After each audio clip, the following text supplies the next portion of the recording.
দোস্তো, তো আমি আবার চলে এসেছি তোমাদের সাথে একটা মিনি ব্লগ নিয়ে। আজকে আমার ইয়োগা টিমদের সাথে একটা লাঞ্চ পার্টি ছিল, তো আমি সেখানে পৌঁছে গেছিলাম। আর এখানের অ্যাম্বিয়েন্স খুবই সুন্দর ছিল, তোমরা দেখতেই পাচ্ছ সেটা।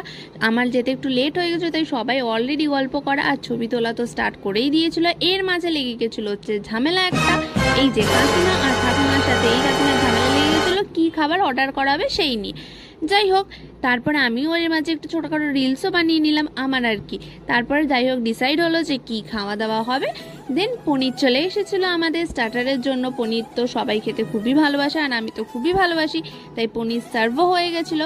এরপরে পনিরটার টেস্টটা কিন্তু খুবই অসাধারণ ছিল, তার সাথে এই চাটনিটার সাথে খেতে আলোই ভালো লাগছিলো। কাকিমা পনির খাবে না, ওর খেতে ভালো লাগছিল না বলে ন্যাকর চকর করছিল। আর এই কাকিমা বলছিল যে দিয়ে দে, তাহলে আমাকে দিয়ে দে।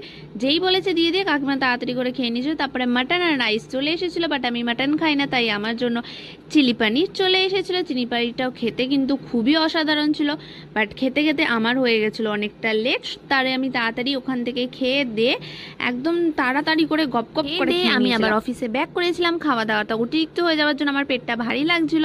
যাই হোক, অফিস তো যেতেই হবে, সেটা তো আর মিস করা যায় না। দেখা হচ্ছে তোমাদের সাথে নেক্সট ব্লগ।